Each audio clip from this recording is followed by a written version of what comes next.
IMF warns of bad recession. Could BTC go on sales?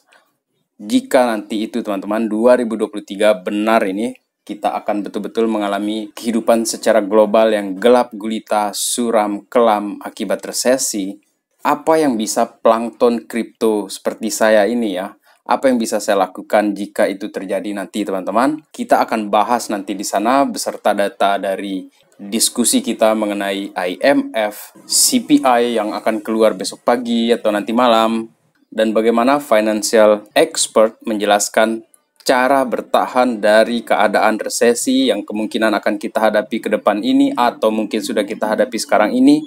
Dan terakhir saya akan juga menjelaskan bagaimana plankton kripto seperti saya, atau lebih tepatnya saya ingin menyatakan seperti ini saja. Plankton minimalis, saking ukuran saya itu sangat kecil teman-teman di dalam ekosistem kripto ini. Terima kasih sudah mengingatkan saya ya di kolom komentar. Saya ini investor minimalis katanya di sana, dan ya, bukan sekedar minimalis teman-teman, saya ini plankton yang minimalis teman-teman. Dan apa yang bisa dilakukan oleh plankton minimalis seperti saya nanti akan saya jelaskan dalam video kali ini ya. So, let's dive in my friend. Welcome back everybody to Black Cuan. Terima kasih telah mengupdate berita kripto dari channel ini. Ya, sebagai plankton minimalis, kita akan berdiskusi ataupun sharing ya pendapat kita di sini mengenai beberapa events ataupun berita-berita dari seputar ekonomi secara global ataupun di ekosistem kripto teman-teman. Yang pertama di sini itu adalah seperti yang saya katakan tadi ya, mengenai Bitcoin. Will Bitcoin tank if recession hits? IMF issues warning. Jadi apakah nanti Bitcoin ini akan semakin hancur dia nanti itu jika resesi itu akan menghantam keuangan dunia ataupun negara-negara seperti Indonesia ini atau di Amerika terutama teman-teman. Menurut saya Bitcoin itu korelasinya dengan stok itu masih sangat positif. Jadi dia kemungkinan akan kena hantam juga teman-teman. So, untuk menghadapi skenario terburuk itu, yang bisa kita lakukan adalah seperti yang saya sering tulis di kolom komentar itu adalah kita harus be strong dan kita bikin manajemen keuangan kita sendiri, kita atur dia sedemikian rupa supaya kita bisa bertahan, kemudian manajemen emosi kita teman-teman. Dan saya lanjutkan di sini ya, apa yang akan terjadi dalam beberapa hari ke depan ini itu berkaitan dengan CPI ini teman-teman, karena Consumer Price Index-nya Amerika ini masih belum akan keluar ya. Sepertinya mungkin besok atau nanti malam lah dia akan keluar, dan consumer inflation expected to have run hot in September, boosted by rents. Jadi di Amerika ini kita berbicara ya, untuk negara Amerika sana. Jadi harga sewa itu naik teman-teman. Dan seperti di Indonesia ini juga kita mengalami kenaikan harga BBM, kemudian tarif listrik juga naik, karena energi itu sedang naik sekarang ini harganya teman-teman. Jadi kalau dibandingkan di Indonesia ini juga mengalami hal yang sama ya dengan yang terjadi juga di negara-negara Eropa seperti di Jerman, di Inggris, itu mereka malah lebih parah kalau menurut saya teman-teman. Dan kita di Indonesia ini kita berharap ya semoga ekonomi kita ini bisa resilience lah. Dengan kenaikan seperti ini semoga kita juga punya kemampuan untuk rebalancing selama kenaikan harga gitu kan. Mungkin kita mengurangi keinginan kita untuk spending, kemudian kita lebih ke membelanjakan kepada hal-hal yang sangat-sangat kita perlukan atau basic need lah seperti itu teman-teman ya. Jadi balik lagi ke CPI ini, ada kemungkinan dia akan semakin naik ya, karena JP Morgan sendiri sudah menyatakan bahwa CPI Amerika itu akan naik cukup tinggi di bulan September ini, laporannya ya teman-teman. Dan kemudian ke depannya juga ekonomi Amerika ini masih belum menentu. Itu yang dinyatakan oleh si JP Morgan ya. Kemudian untuk IMF di sini ya, kita melihat kejadian ini itu secara global saja hari ini ya. Karena ekonomi global di 2023 itu dinyatakan sebagai ekonomi yang akan gelap gulita. Sejumlah negara itu akan masuk resesi. Apakah Indonesia bisa bertahan nanti atau dia bisa mempertahankan posisinya yang sekarang sehingga dia tidak terjadi resesi yang besar-besaran ataupun kolaps negaranya? Itu harapan saya semoga bisa bertahan teman-teman. Karena kalau kita lihat negara-negara besar saja sudah kena hantam sekarang ini ya. Dan semua ini kalau kita tracking ya teman-teman ya, tracing dia ke belakang, 2019 itu di akhir tahun itu kan ada pandemi ya. Dan itu kita sebut tragedi saja karena ya tidak ada yang bertanggung jawab kan karena itu tragedi. Itu di luar dari kapasitas kita sebagai manusia untuk melihat kejadian itu ya. Jadi COVID-19 itu telah menyebabkan salah satu contoh ya di sini negara Amerika itu untuk mencetak uang yang banyak. Mereka minting terus saat itu karena terjadi kelesuan akibat lockdown, teman-teman. Dan inflasi itu terjadi tidak seketika Anda mencetak uang banyak, terus besoknya atau seminggu kemudian, sebulan kemudian dia terjadi inflasi. Tidak seperti itu, Ferguson. Tidak seperti itu, teman-teman. Tetapi dia itu berangsur selama beberapa bulan, bahkan dalam beberapa tahun. Kemudian nilai uang ini karena sudah terlalu banyak beredar di pasaran, nilainya itu jadi turun, teman-teman. Untuk itulah The Fed terus saja menaikkan suku bunga. Dan apa yang dilakukan oleh The Fed ini justru ya tidak hanya sekedar membahayakan Amerika saja, tetapi yang dibahayakan itu adalah negara-negara lain, termasuk negara-negara yang meminjam uang kepada mereka. Seperti contoh kita nih, Indonesia. Kita juga banyak nih, kita berhutang lah kepada Amerika seperti itu. Dan akibatnya nanti kalau bunganya naik, kita bayar bunga nanti seperti bagaimana gitu kan. Sementara rupiah kita juga semakin hari semakin lemah terhadap mata uang dolar itu, teman-teman. Jadi untuk tahun depan, saya berharap ya ekonomi Indonesia di tahun 2023 yang dikatakan sebagai tahun yang akan gelap gulita ini, saya berharap kita bisa resilience, kita bisa bertahan, dan semoga pembuat kebijakan di negara ini bisa membuat terobosan agar negara kita ini bisa bertahan, teman-teman. So, supaya bisa bertahan, sama seperti yang terjadi di Bitcoin hari ini, dia bertahan di level 19.000, teman-teman. Meskipun range-nya itu dari level 18 sampai di 22.500 ya. Jadi disitulah range-nya Bitcoin itu bermain selama ini, teman-teman. Sudah beberapa bulan ini dia terjadi seperti itu. Dan untuk altcoins di sini juga sudah terjadi penurunan juga karena bosnya lagi turun ya. Termasuk XRP, kemudian Cardano, BNB juga turun semuanya di sini. Dan kalau yang untuk trading teman-teman ya, saya mungkin di sini ingin merekomendasikan saja ya sebagai bahan untuk sharing dan diskusi. Saya tidak mempromosikan akun-akun ataupun channel-channel yang saya sebutkan ini, tetapi menurut saya karena di awal tahun 2021 saya banyak belajar juga dari beberapa channel dalam negeri seperti kalau di Indonesia itu ya untuk technical analysis yang menurut saya ya yang terbaik menurut saya itu ada Ihsan Agas ya. Jadi di sana saya belajar banyak. Kemudian ada juga di kolom komentar yang bertanya, Bang, ada grup Telegram. Saya malah nggak punya grup Telegram. Jadi saya tergabung di dalam grup Telegramnya Bang Ihsan Agas itu, teman-teman. Di sana dia memberi buku elektronik seperti itulah. Jadi semacam panduan untuk kita belajar tentang trading, technical analysis seperti itu. Dan saya banyak belajar dari channel-channel dalam negeri seperti itu, teman-teman ya. Kemudian ada juga salah satu yang paling sering juga kita lihat ya, sama termasuk saya juga mensubscribe channel tersebut ya. Mungkin kalian lebih tahu teman-teman, ada Kevin Shelley. Dan untuk fundamental serta teknikal yang bagus juga yang lebih senior ya, itu dari Om Rio Gunawan, itu bisa juga jadi referensi teman-teman. Jadi di Black Cuan ini saya juga sangat berterima kasih atas support dari teman-teman, mendengar sharing ataupun informasi berita dari yang saya sampaikan di sini. Tetapi tidak menutup kemungkinan juga teman-teman, bisa juga untuk sharing dengan saya di sini melalui kolom komentar ya teman-teman. Dan juga saya ingin menyampaikan bahwa saya tidak pernah menyarankan teman-teman untuk membeli XRP ataupun Cardano yang meskipun dua koin itu yang sering saya sebut di dalam video saya teman-teman. Tetapi jujur saya tidak hanya memegang dua koin tersebut, saya juga memegang koin-koin yang lain ya, seperti BNB. BNB itu udah saya stok, memang lama sekali saya stok dia dari awal Januari, mungkin di 2021 itu saya sudah stok BNB saya. Beberapa sudah saya ambil profitnya ya, karena ya kan sayang sekali kalau tidak diambil profitnya ya waktu Bitcoin itu memuncak kemarin itu teman-teman. Dan untuk yang sekarang ini saya hold saja sampai ke depannya entah berapa nanti kenaikannya di bull runs gitu kan.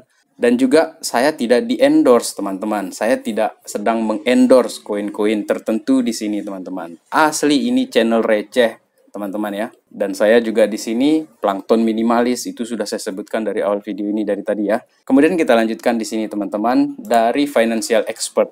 Ini kalau yang financial expert itu seperti ini nih, kalau ngasih saran mengenai kejadian 2023 yang akan gelap gulita itu ya.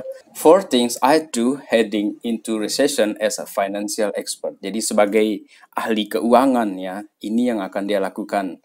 Oke, kalau sebagai plankton minimalis mungkin lain yang akan dilakukan. Tapi kita coba lihat dulu di sini ya. Kita sharing di sini teman-teman apa yang dilakukan oleh para financial expert di sini jika terjadi resesi, yang pertama mereka akan create budget ya, mereka akan bikin catatan ataupun bikin perencanaannya. Kemudian yang kedua akan dilakukan adalah cancel unnecessary subscription. Jadi meng-cancel dulu nih langganan-langganan terhadap media sosial atau apapun ya yang di subscription itu, karena di media sosial untuk millennials itu sangat banyak sekali subscriptionnya di sini teman-teman. Jadi kita mungkin akan memilih mana yang paling kita butuhkan saja. Kemudian yang ketiga, avoid credit interest and pay down credit balances. Karena kalau kita lihat barang di toko online ataupun di mall itu bisa lupa diri kita teman-teman. Kemudian yang keempat di sini adalah start an emergency fund. Jadi untuk orang-orang yang punya penghasilan tetap ya, itu bisa melakukan menabung dana emergency teman-teman. Jadi beberapa persen dari total gaji yang kita dapatkan setiap bulannya atau dari bonus-bonus setiap bulannya itu bisa kita simpan untuk jadikan dana emergensi. Karena ada juga kemungkinan di dalam resesi itu terjadi kelangkaan bahan makanan, kemudian naiknya harga bahan makanan. Jadi dana emergensi ini mungkin bisa kita simpan untuk jaga-jaga saja teman-teman. Dan menurut financial expert juga dikatakan things not to do, hal yang tidak boleh kita lakukan adalah make rash financial decision. Jadi membuat keputusan cepat ketika melihat harga saham ataupun harga kripto turun teman-teman. Jadi di sini dikatakan oleh dia, be careful. Jangan tergoda oleh harga yang turun, karena bisa jadi dia makin turun lebih dalam lagi. Seperti itu yang dikatakan oleh financial expert di sini. Kemudian take on more debt. Jangan ambil hutang lagi. Di dalam situasi yang sedang parah ini, jangan berhutang dulu teman-teman. Hindari untuk membeli barang-barang mahal seperti mobil, seperti villa, seperti apartemen baru. Hindari dulu lah. Nanti dulu lah itu, tunggu nanti sudah aman ekonomi ini barulah. Dan sekarang kita masuk mengenai apa yang plankton kecil macam saya di dalam ekosistem kripto ini akan lakukan ketika terjadi 2023 gelap gulita ekonomi secara global itu teman-teman. Yang pertama di sini ya akan saya lakukan mungkin ya di sini teman-teman, saya akan menambah nanti itu sesuai kemampuan saya teman-teman. Saya akan menambah porsi Cardano saya teman-teman. Karena dari awal saya membuat channel Black Cuan ini dan memang juga di awal tahun saya memiliki lebih banyak porsi Cardano teman-teman. Kemudian porsi yang akan saya tambahkan nanti itu juga adalah Ripple teman-teman. Jadi buat saya di sini, Cardano dan Ripple ini merupakan dua jagoan saya teman-teman ya. Meskipun saya ini hanyalah seorang plankton minimalis di sini teman-teman. Jadi harap maklum ya, di sinilah saya bisa berbagi ataupun sharing pendapat saya di sini mengenai dua koin ini teman-teman. Tetapi saya juga tidak menutup kemungkinan untuk menjelaskan koin-koin lain yang juga ada dalam portofolio saya. Jadi ada beberapa juga yang mungkin tidak sempat saya sebutkan di sini ya. Altcoins lain yang juga saya akumulasi secara perlahan ya, secara kemampuan saya teman-teman. Yang di sini yang pertama itu adalah Polkadot ya, selain Cardano dan XRP itu. Jadi karena menurut saya multi chains-nya Polkadot ini juga akan sangat berkembang di masa depan teman-teman menurut saya. Karena ada di beberapa video saya sudah jelaskan ya, di tengah penurunan harga BTC pun Polkadot ini terus saja partnership-nya dia bertambah dengan beberapa institusi-institusi besar teman-teman. Kemudian yang ketiga di sini adalah Matic teman-teman ya. Jadi Matic itu dianggap akan mengalami kenaikan yang cukup signifikan nanti ya di next bull ya, di next bull rally, bahkan mungkin ya teman-teman akan melewati ATH-nya dia di 2021 kemarin. Alasannya di sini itu adalah kalau dari AMB Crypto di sini karena jumlah gamesnya Matic ini atau user di dalam games yang dibangun dalam jaringan Matic ini luar biasa banyak teman-teman, yang merupakan tulang punggungnya Matic ya. Di sini itu kalau kita lihat saingannya dia itu cuman BNB Chains ya. Dari total users di BNB Chains itu memang mereka banyak ya, ada 8 juta, kemudian Polygon Matic ini hanya 4 juta. Tetapi lihat new usersnya. Di sini dibandingkan dengan BNB jauh sekali, dan new users percentage-nya juga banyak nih untuk Matic ya. Kemudian active usersnya teman-teman, meskipun 8 juta BNB Chains ini ya, tetapi di active usersnya ternyata Matic yang lebih banyak teman-teman. Di sini ada 99.000, kemudian kalau BNB itu hanya 93.000. Jadi untuk secara keseluruhan menurut saya Polygon Matic ini akan sangat bagus ke depannya. Dan ini juga tidak menutup kemungkinan juga kalau untuk kedepannya saya akan menambah, selain dari koin yang saya sebutkan di sini ada Algorand, kemudian ada Chainlink, kemudian ada Koti ya. Kotipay yang diminta saya untuk membahasnya. Mungkin setelah ini saya akan bahas dia di beberapa video ke depan ya teman-teman. Jadi itu adalah koin-koin yang akan saya tambah secara bertahap teman-teman ya. Kemudian untuk CPI tadi yang seperti yang kita bahas ya teman-teman, ada salah satu perspektif yang bertolak belakang dari apa yang kita pikirkan selama ini ya. US Consumer Price Index for September could provide a push for Bitcoin to break out of its recent range. Jadi menurut CoinDesk di sini, ketika CPI nanti keluar, bagaimanapun hasilnya katanya di sini ya, itu akan memicu pergerakan harga Bitcoin keluar dari range 18.000 sampai 22.400. Coba kita lihat ya seperti apa analisanya. Oke, ini merupakan sebuah analisa historis teman-teman ya. Ini pernah terjadi di 2018. Jadi pada 2018 itu juga terjadi penurunan yang luar biasa masif ya untuk Bitcoin. Dan di saat itulah saya juga mengenal Bitcoin di 2018 awal ya.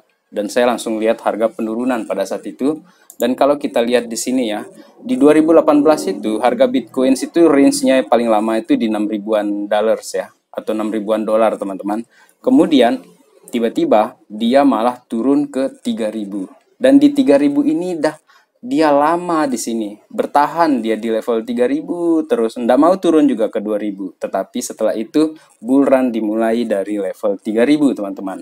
Dan apakah Bitcoin ini jika nanti itu CPI keluar, dan seperti banyak dikatakan ya, if the CPI data is strong tomorrow, which I think it will be, Bitcoin will see another drop to $17,000. Jika data CPI itu keluar besok, kemungkinan itu akan terjadi ya, dan ada juga kemungkinan kita akan melihat harga Bitcoin turun hingga level $17.000. Tetapi teman-teman, kalau kita mengaca dari kejadian di 2018, apakah $17.000 itu merupakan level yang akan menjadi pantulan kita sebelum terjadi bull run ke depannya teman-teman. Dan terakhir teman-teman, saya ingin menyampaikan sebuah visi ya, ini dari Paul Tudor Jones ya, yang merupakan salah satu investor kelas kakap lah di dunia kripto ataupun di dunia stocks ya, di saham.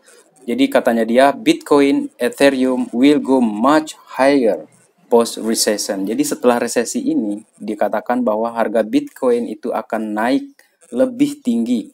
Kalau dia katakan lebih tinggi, jelas ATH 2021 itu akan dilewati teman-teman. Orang-orang seperti ini tangannya dingin teman-teman. Mereka itu tidak terganggu dengan resesi gelap gulita 2023, mereka tidak terganggu karena mereka fokus melihat kejadian ini ke depannya. Jadi seperti itulah saya juga ingin memberi sharing ataupun diskusi bersama kalian di sini teman-teman untuk menjalani long investment kita di dalam ekosistem kripto ini ya.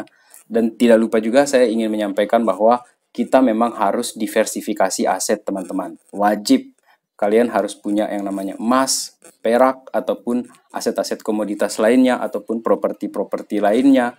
Karena hanya dengan cara diversifikasi, kita bisa bertahan dari kejadian resesi ataupun penurunan nilai mata uang yang kita sebut sebagai inflasi itu, teman-teman. So, demikian sharing ataupun diskusi dari video kali ini ya. Terima kasih telah menonton. Salam Black Cuan. Peace, my friend.